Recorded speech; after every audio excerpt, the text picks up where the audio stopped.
तपाईहरु सबैले Hitler and chicken स्टोरीको बारेमा सुन्नुभएको छ। आज चाहिँ हामी हिटलर एन्ड चिकन स्टोरीको बारेमा थोरै चर्चा गरेर म्याक्रो इकोनोमिक कन्डिसनको बारेमा चर्चा गर्न जमर्को गर्छौं। नमस्कार सबैजनालाई, म Vinit Rauniyar, C suite with Vinit YouTube च्यानलबाट।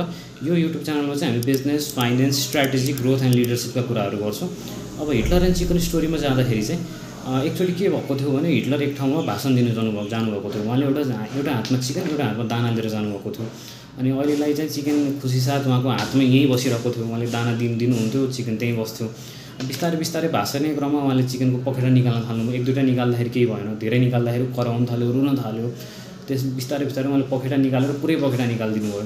त्यसपछि चाहिँ त्यो चिकन गएर एउटा रुमको भनौँ न जहाँ उहाँ भाषण दिनुहुन्थ्यो त्यसको कुनामा गएर लुकेर बसिरहेको थियो। अनि पछि उहाँले भाषण कन्टिन्यू गर्नुभयो। बिस्तारै बिस्तारै चाहिँ उहाँले फेरि त्यो दाना हाल्न थाल्नुभयो। सुरुमा त्यो चिकन हच्कियो, बिस्तारै बिस्तारै त्यो दाना हालिराख्दाखेरि चाहिँ चिकन फेरि उहाँको हातमै आएर बसेर फेरि पहिलाको जसरी नै दाना खान थाल्यो। यसले चाहिँ के मेसेज दिन्छ भने चाहिँ अब विश्वभरिको पोलिटिक्स यस्तै हुन्छ हैन। त्यो पोलिटिक्स यो चाहिँ मैले भूमिका अलिकति बाँध्न खोजेको हो। त्यसपछि आज चाहिँ हामी कुरा गर्छौँ राष्ट्र ब्याङ्कको अब यो भनौँ न risk weighted assets. Risk weighted assets भनेको चाहिँ सेयरको लोनमा चाहिँ पहिला कुनै पनि व्यक्तिले 100 रुपैयाँको लोन लिँदाखेरि ब्याङ्कले 125% त्यसको 125% खर्च बुक गर्थ्यो भनेको लस। रिस्क वेटेड एसेट्सको चाहिँ 125% उसले भनौँ न 125% उसले अकाउन्ट फर गर्नु पर्थ्यो। त्यो risk weighted assets for share backed loan चाहिँ 125% बाट 100% झारिएको छ। भनेको पहिला 100 को लोन लिँदाखेरि 125 हालिन्थ्यो भने अब चाहिँ 100 को लोन लिँदाखेरि 100 नै हालिने भयो। अब यसको बेनिफिट भनेको चाहिँ मार्केटमा लिक्विडिटी अलिकति बढ्ने भयो, सेयरको धितो राखेर लोन अलि छिटो पाइने भयो, सहज तरिकाले पाइने भयो। त्यसै गरी ब्याङ्कहरूको प्रफिटेबिलिटी पनि केही हदमा बेटर हुने भयो। जस्तो पहिला खर्चमा चाहिँ 125 देखाउनु पर्थ्यो भने 125 देखाउनु पर्थ्यो भने अहिले चाहिँ तपाईँको 100 देखाइ भयो।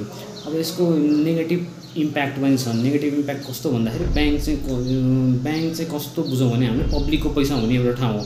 पब्लिकको पैसा हुँदाखेरि यो जति पनि यो लिमिट हुन्छ कति पर्सेन्ट हाल्ने, जति पनि यो रेगुलेटरी लिमिट सेट गरेको हुन्छ त्यो लिमिट चाहिँ बजारको रिस्कलाई हेरेर तपाईँको सेट गरेका हुन्छन्। सेयर मार्केट चाहिँ भोलाटाइल हुन्छ, त्यो हामी सबैलाई थाहा छ। कुनै बेला सेयर मार्केट माथि जान्छ, कुनै बेला तल जान्छ।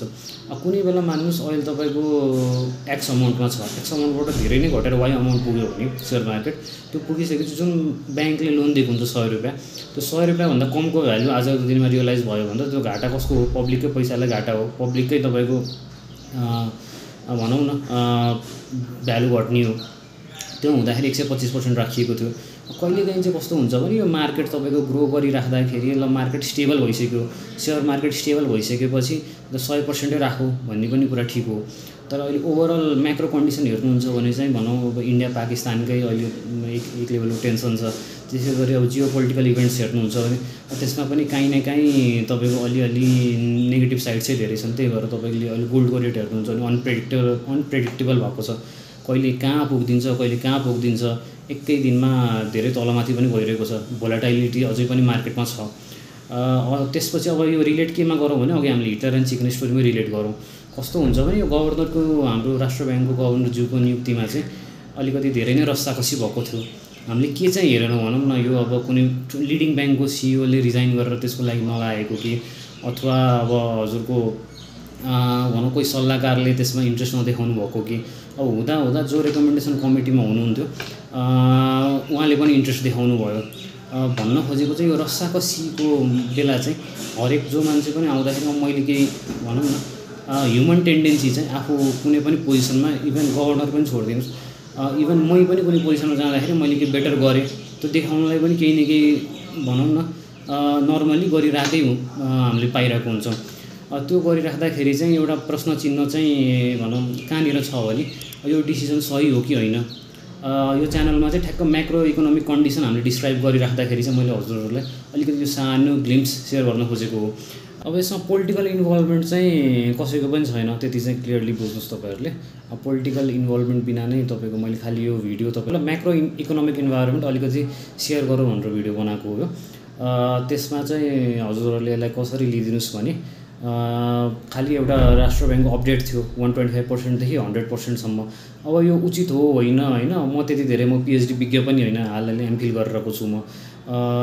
त्यो हिसाबमा चाहिँ मैले तपाईँहरूलाई नै यो प्रश्न राखेँ के यो डिसिसन ठिक हो होइन तपाईँलाई के लाग्छ, तपाईँलाई अरू कुन पार्टमा भिडियो हेर्न मन छ, कुन टपिकमा भिडियो हेर्न मन छ, त्यो हजुरहरूले मलाई कमेन्ट गरिदिनु होला। म त्यही टपिकमा भिडियो बनाउनु जमर्को गर्छु। मलाई सुनिदिनु भएकोमा हजुरहरू सबैलाई धन्यवाद। Good day, better strategies, best results. Subscribe C suite with Vineet for more exciting and knowledgeable content on business, finance, strategy, leadership and growth. Thank you.